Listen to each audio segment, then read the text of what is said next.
Bismillahirrahmanirrahim. Assalamualaikum warahmatullahi wabarakatuh. Hai, perkenalkan nama saya Amelia Putri, NIM 2220500139. Baik, kali ini saya akan membuat video pembelajaran untuk memenuhi tugas mata kuliah Micro Teaching dengan dosen pengampu Ibu Nur Ajijah Putri Hasibuan MPD. Baik, kali ini kita akan membahas tentang mata pelajaran IPA mengenai rantai makanan. Nah, sebelum itu kita harus tahu dulu apa sih tujuan dari pembelajaran kita kali ini. Nah, tujuan dari pembelajaran kita kali ini ada 3. Yang pertama, supaya kita sama-sama tahu dan mengerti apa itu rantai makanan. Kemudian tujuan yang kedua yaitu supaya kita sama-sama mengetahui dan paham bagaimana peran dari setiap makhluk hidup yang terdapat dalam suatu rantai makanan. Kemudian tujuan yang ketiga, agar kita sama-sama mampu menyusun rantai makanan sesuai dengan urutannya masing-masing. Nah, itulah tujuan dari pembelajaran kita kali ini. Baik, sekarang kita akan masuk ke materi tentang rantai makanan.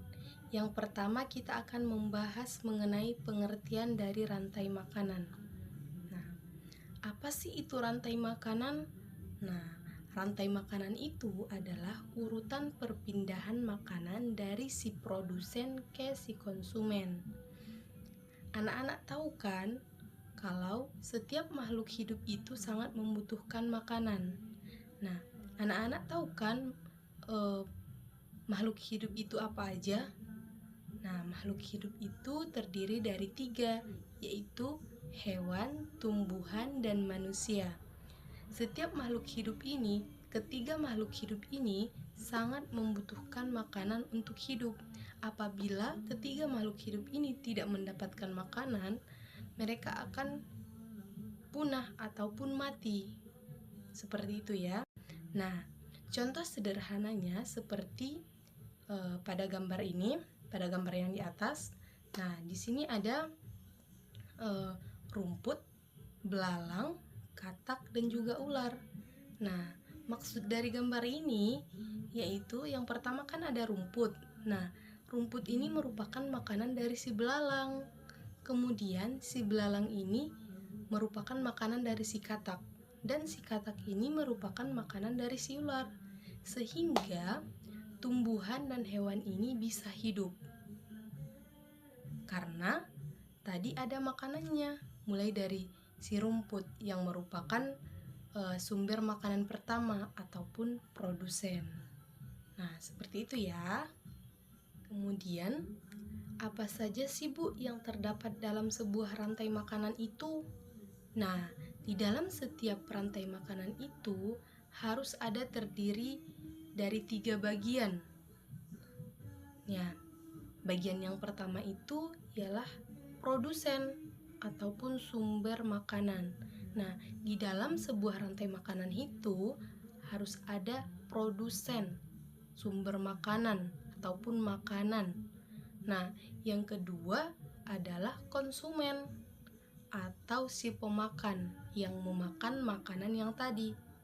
Nah, di dalam sebuah rantai makanan itu harus ada si konsumen, harus ada konsumen, harus ada yang memakan makanan yang tadi.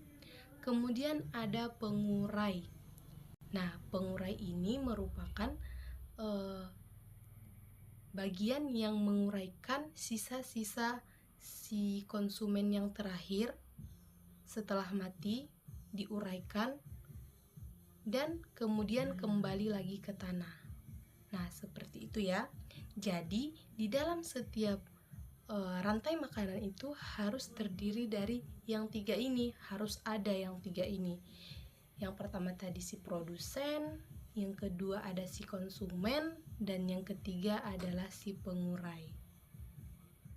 Sekarang kita akan membahas satu persatu bagian-bagian yang terdapat dalam rantai makanan, mulai dari yang pertama sampai yang ketiga. Nah, sekarang kita akan membahas yang si produsen atau yang sering disebut sebagai sumber makanan alami. Kenapa produsen itu disebut sebagai sumber makanan alami? Kenapa ya? nggak nama yang lain aja, gitu kan? Nah, jadi si produsen ini disebut sebagai sumber makanan alami karena si produsen merupakan makhluk hidup yang bisa membuat ataupun menghasilkan makanannya sendiri. Nah, di mana proses penghasilan makanannya ini disebut sebagai fotosintesis. Jadi kebanyakan produsen itu merupakan tumbuhan, karena tumbuhan itu bisa menghasilkan makanannya sendiri melalui sinar matahari, air, dan juga udara. Dimana tadi yang dinamakan proses pembuatan makanannya itu dinamakan fotosintesis. Nah, jadi tumbuhan ini merupakan awal dari sebuah rantai makanan, karena di dalam sebuah rantai makanan itu yang pertama sekali ataupun yang paling awal itu harus ada si produsen atau sumber makanan. Nah, jadi kalau sebuah rantai makanan itu tidak diawali dengan produsen, maka itu tidak disebut sebagai rantai makanan, karena tadi sebuah rantai makanan itu diawali oleh produsen. Sekarang kita ke konsumen atau yang sering disebut sebagai si pemakan. Nah, jadi konsumen yang memakan, gitu ya. Nah, jadi konsumen ini merupakan makhluk hidup yang tidak bisa menghasilkan makanannya sendiri. Kebalikan dari si produsen tadi ya. Tadi kan si produsen merupakan makhluk hidup yang bisa menghasilkan makanannya sendiri. Nah, sekarang si konsumen ini merupakan makhluk hidup yang tidak bisa menghasilkan makanannya sendiri. Nah, si konsumen ini terbagi menjadi 3. Nah, yang pertama yaitu konsumen tingkat 1 atau herbivora, yang sering disebut sebagai pemakan tumbuhan. Kemudian ada konsumen tingkat 2 atau karnivora, yang sering disebut sebagai pemakan daging. Kemudian yang ketiga ada konsumen tingkat 3 atau omnivora, yang sering disebut sebagai pemakan segalanya. Bisa pemakan daging dan juga bisa pemakan tumbuhan. Nah, jadi si konsumen ini tidak bisa menghasilkan makanannya sendiri, tapi dia mencari makanannya dari makhluk hidup yang lain. Tadi kan ada yang suka makan tumbuhan, ada yang suka makan daging, dan ada yang suka makan kedua-duanya. Jadi, si konsumen ini mencari makanannya dari makhluk yang lain, tidak bisa menghasilkan makanan untuk dirinya sendiri. Nah, seperti itu ya. Setelah konsumen, sekarang kita ke bagian yang ketiga, yaitu pengurai. Bisa juga disebut sebagai tukang bersih alam. Kenapa, Bu, disebut sebagai tukang bersih alam? Nah, si pengurai ini merupakan makhluk hidup yang menguraikan sisa-sisa makhluk hidup yang sudah mati. Contohnya itu seperti bakteri dan jamur. Jadi, apabila ada makhluk hidup yang sudah mati, makhluk hidup yang sudah mati itu tidak akan hilang begitu saja. Akan tetapi, ada makhluk hidup kecil yang menguraikan sisa-sisa dari makhluk hidup yang mati tadi menjadi zat-zat yang menghasilkan manfaat bagi tanah. Nah, jadi setiap makhluk hidup yang mati itu tidak akan hilang begitu saja, tetapi pada akhirnya sisa-sisa dari makhluk hidup itu menjadi zat-zat yang memiliki manfaat bagi tanah. Nah, seperti itu ya. Selanjutnya, Ibu akan memperlihatkan kepada kalian contoh dari sebuah rantai makanan. Nah, seperti pada gambar yang di atas. Nah, anak-anak bisa lihat ya, gambar yang di atas itu gambar apa aja. Nah, Gambar yang di atas itu memuat beberapa makhluk hidup, memuat beberapa gambar makhluk hidup, mulai dari rumput, belalang, katak, ular, burung elang, dan juga jamur. Nah, ini merupakan sebuah rantai makanan, di mana di dalamnya itu sudah terdapat si produsen, si konsumen, dan juga si pengurai. Nah, Bu, si produsennya yang mana sih? Si konsumennya yang mana sih? Dan si pengurainya itu yang mana?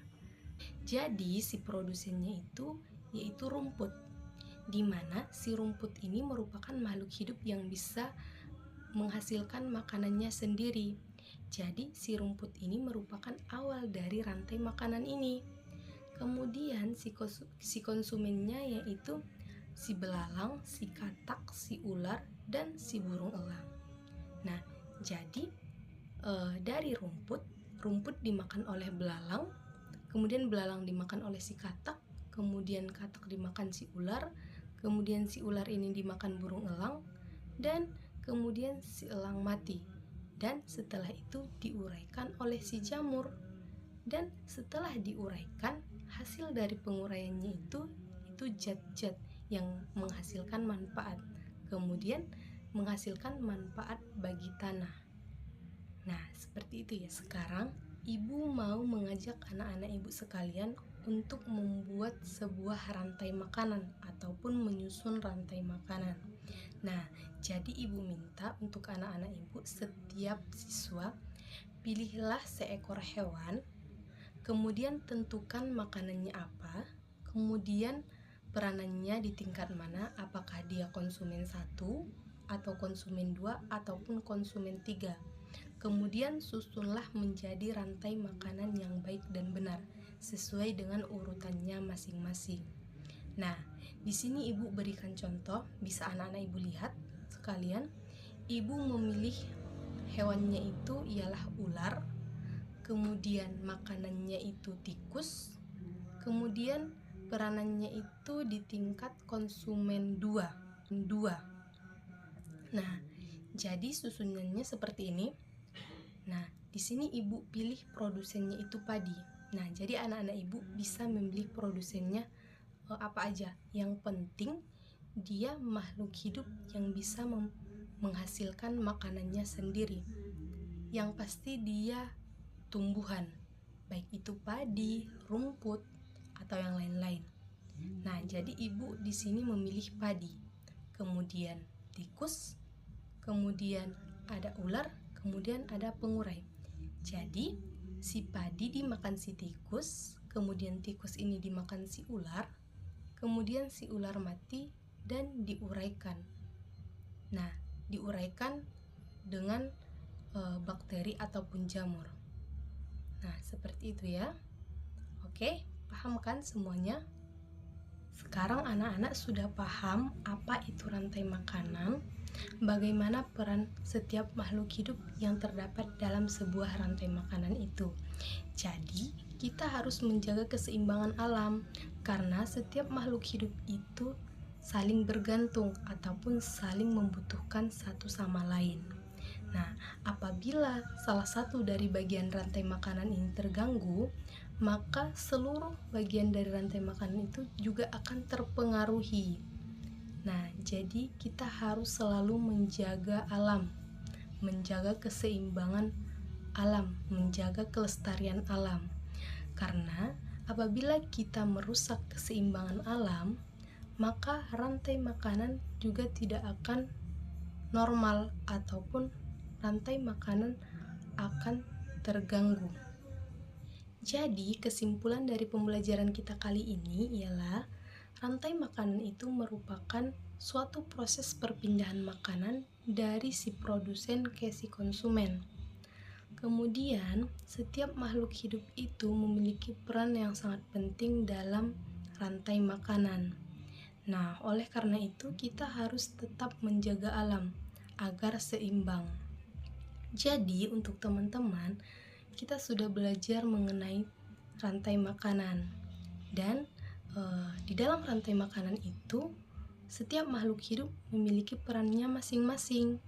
Jadi, kita harus menjaga keseimbangan alam agar rantai makanan itu juga seimbang. Baik, mudah-mudahan materi yang sudah dijelaskan bisa dimengerti dan bisa dimanfaatkan dalam kehidupan sehari-hari. Mungkin cukup sekian pembelajaran kita kali ini. Kurang dan lebihnya saya mohon maaf. Wassalamualaikum warahmatullahi wabarakatuh.